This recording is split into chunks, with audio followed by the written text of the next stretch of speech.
वालेकुम नाज़रीन, मैं हूं आपका मेज़बान इजाज़ अहमद भट्ट। और हमारी जो आज की क्राइम स्टोरी है वो लाहौर के डीएसपी, जी हाँ, हाज़र सर्विस डीएसपी की वो कहानी है जिसने अपनी ही पुलिस को परेशानी में मुब्तला कर दिया। ये डीएसपी है उस्मान हैदर गुजर। ये बहुत अरसा इन्वेस्टिगेशन लाहौर में तैनात रहे। इसके अलावा सीआईए में भी इनके बहुत खौफनाक जो साबका वाक़यात हैं वो भी मौजूद है। और कहानी जो इनके अपने घर से शुरू होती है, ये 25 सितंबर की रात अपनी जो पहली बीवी और उससे पैदा होने वाली 17 साल बेटी खंसा को लेकर डिफेंस में एक होटल पहुंचते हैं और वहां अपनी बीवी और बेटी को खाना खिलाते हैं। डिनर करने के बाद बड़े हंसी खुशी वहां से निकलते हैं और अपनी वाइफ को कहते हैं कि तुमने क्या रोजाना मेरे साथ फड्डा डाला होता है, अब अपना मूड ठीक करो, मैं तुम्हें कहीं और भी अभी लेकर जाऊंगा। 25 सितंबर का वाकया है। इन्होंने तीनों ने जो डिनर किया और वहां से ये डीएसपी बड़े अच्छे मूड में अपनी बीवी और बेटी को लेकर सरकारी गाड़ी पे रिंग रोड की तरफ रवाना हो जाते हैं। रिंग रोड का ये एक सुनसान जो इलाका होता है वो मुंतखब करते हैं। बीवी इनकी फ्रंट सीट पर बैठी होती है और जो बेटी है वो अकबी सीट पर बैठी होती है। इसी दौरान अचानक ये अपना पिस्तौल निकालते हैं 9mm का और अपनी बीवी पर 2 फायर कर देते हैं। उसकी बीवी को अभी समझ भी नहीं आती कि ये क्या हुआ है कि उसकी जो जान है वो निकलना शुरू हो जाती है। इस दौरान पीछे बैठी बेटी जो है वो भी चीखना चलाना शुरू कर देती है। वो बार बार कहती है, पापा ये आपने क्या किया।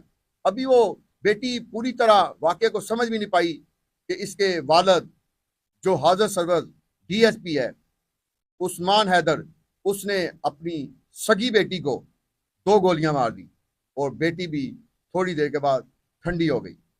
अब ये इन्वेस्टिगेशन में बहुत लंबे अरसे से काम कर रहा था। इसको सारा पता था कि कैसे किसी केस को डिफ्यूज करते हैं, कैसे मुजरम जो है वो बच सकता है, कैसे मुजरम जो है आला अफसान को धोखा दे सकता है, कैसे मुजरम जो है इन्वेस्टिगेशन के प्रोसेस को फेल कर सकता है।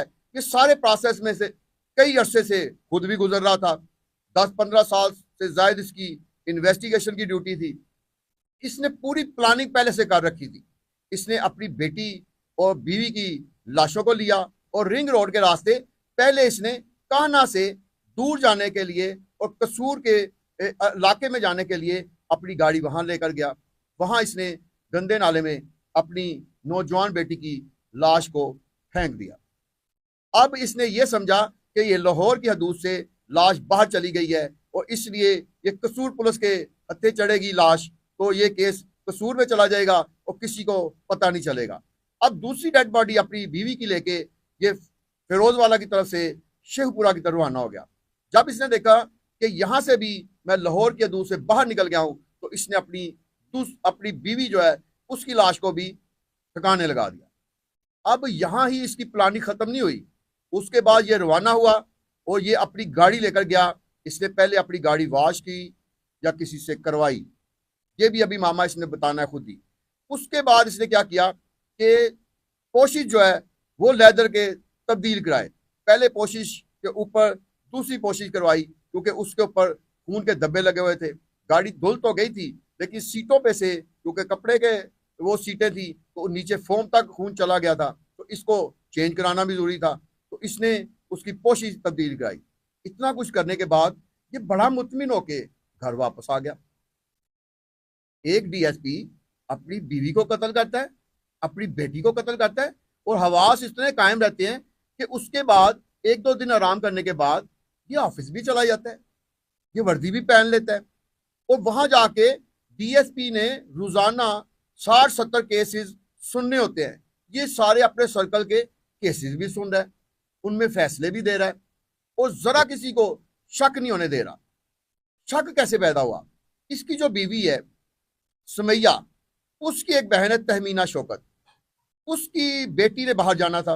उन्होंने इसको फोन किया कि मैं अपनी बहन को फोन कर रही हूं लेकिन मेरी बहन के फोन दोनों बंद जा रहे हैं। जब डीएसपी ने उसकी कॉल सुनी तो उसने कहा, मुझे क्या पता तुम्हारी बहन कहाँ गई है, वो दोनों माँ बेटियां घर छोड़ के कहीं चली गई हैं या उनको किसी ने अगवा कर लिया है, मुझे तो कितने अरसे से वो मिली नहीं। और इसके बाद इसने कहा आइंदा मुझे फ़ोन ना करना। इसने फ़ोन बंद कर दिया। जो इसकी साली थी तहमीना शौकत, उसको शक पड़ गया। उसने कहा कि मामला कुछ गड़बड़ है, क्योंकि वो कहती थी कि मेरी बहन तो मेरी कॉल कभी रद्द ही नहीं करती थी, तो अब उसका इतने दिनों से फ़ोन नहीं चाह रहा। वो मुसलसल अपनी बहन को फ़ोन करती रही। इस डीएसपी की सास भी फ़ोन करती रही, लेकिन इसने किसी के फ़ोन का जवाब ना दिया। और इस तरह जो इसकी साली थी, उसने क्या किया कि उसने मरियम नवाज के वज़ीर आला के नाम पे एक ख़त लिख दिया। और इसके अलावा उसने लाहौर हाई कोर्ट से भी रुजू कर लिया कि मेरी बहन को मेरे जो बहनोई हैं, डीएसपी हैं हाजिर सर्विस, इन्होंने कत्ल कर दिया है। और जो मेरी उनकी बेटी है मेरी बहन की, उसको कहीं गायब कर दिया। अब जब ये वाक़या हाईलाइट हुआ तो हमारी भी गुफ्तगू हुई, तो हमें भी उनकी जो साली है उन्होंने यही बताया कि मुझे अपने ये जो बहनोई हैं डीएसपी उस्मान हैदर गुज्जर, इन पे शक है। हमने आज से 1 महीना 1.5 महीना कबल ही इस पे एक वीलॉग दिया था, जिसमें वाज़े तौर पे कहा था कि डीएसपी साहब जितना मर्जी ये ड्रामे कर रहे हैं, लेकिन असल मुल्ज़म ये खुद ही हैं। आला अफसरान जो है वो इस बारे में काफ़ी डील देते रहे।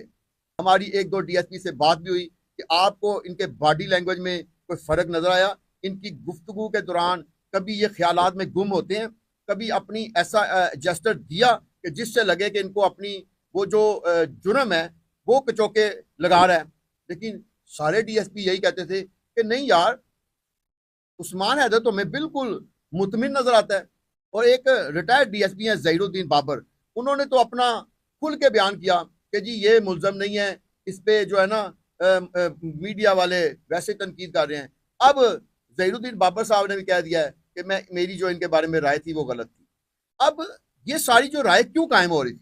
ये राय इसलिए कायम हो रही थी कि जो उस्मान हैदर गुज्जर है ना, वो सिर्फ डीएसपी नहीं था, वो एक बहुत बड़ा अदाकार था। पूरी एक फिल्म का जो मेन विलन होता है उस जैसी इसने अदाकारी की, किसी पुलिस अफसर को पता ना चलने दिया। देखिए उस वक्त वो जो डीआईजी इन्वेस्टिगेशन है ज़ीशान रजा, उनको भी शक नहीं होने दिया। एसएसपी मोहम्मद नवीद को भी शक नहीं होने दिया। और इसकी दीदा दलेरी देखें कि 25 सितंबर को वाक़या हो रहा है। उसके बाद जब इसकी साली ने इसके ऊपर ऑब्जेक्शन लगाया और रिट कर दी और मरियम नवाज को दरखास्त दे दी, तो इसने सितंबर के वाक़या का कई रोज बाद अक्टूबर में बरकी थाने में एक एफआईआर दर्ज करा दी कि मेरी जो बीवी है सुमैया और जो मेरी बेटी है खंसा, इन दोनों को नामरूम अफराद ने अगवा कर लिया है। अब अगवा का पर्चा होके उसकी तफ्तीश को भी खुद मॉनिटर कर रहे हैं। और इनकी जो साली है उनसे गुफ्तगू हमारी हुई तो उन्होंने कहा कि जो थाने के एसएचओ बरकी के सिंधु साहब, वो भी हमारे ऊपर प्रेशर डाल रहे हैं कि आप क्यों डीएसपी बेचारे के पीछे पड़ी हुई हैं। वो तो बेचारा है, उसकी अपनी बीवी और बेटी गायब है, आप उस पर इल्जाम लगाते जा रहे हैं। तो वो जो साली और इसकी जो सास थी वो बेचारी भी जो है ना थोड़ा पीछे हट गई। अब हमें तो पुलिस कोई सेफ हैंड दे ही नहीं रही। तो ये सिलसिला चलता रहा। जब मीडिया पे ज्यादा शोर मचा तो जो डीआईजी हैं ज़ीशान रजा, उन्होंने फिर एक बड़ी टीम बना दी और एसएसपी मोहम्मद नवीद को कहा कि इस टीम की आप मॉनिटरिंग करें। अब क्या होता है कि जो एसपी डॉक्टर अयाज हुसैन है, मॉडल टाउन डिवीजन के एसपी इन्वेस्टिगेशन, उनको और सदर डिवीजन के एसपी जो हैं मुअज्जम, उनको स्पेशल कहा गया कि इस सारी तफ्तीश को आप मॉनिटर करें। और 4 डीएसपी साहबान के साथ लगा दिए गए और उनके साथ इन्वेस्टिगेशन के कुछ और भी अफसरान इंस्पेक्टर लेवल के भी लगा दिए गए। अब सब ने पहले इनकी बॉडी लैंग्वेज चेक की तो उनको कोई ऐसा फर्क नजर ना आया। अच्छा, इस दौरान एक और कार्रवाई भी हुई। कार्रवाई ये हुई कि ये जो डीएसपी हैं ये अब प्रमोशन होकर इनको एसपी बनाया जाना था। तो इस दौरान आला अफसरान ने इनको इजाजत दे दी कि आप ट्रेनिंग पे जाएं और आप एसपी के लिए ट्रेनिंग करें और जब आप वापस आएंगे तो आपको एसपी की जो है ना वो तरक्की दे दी जाएगी।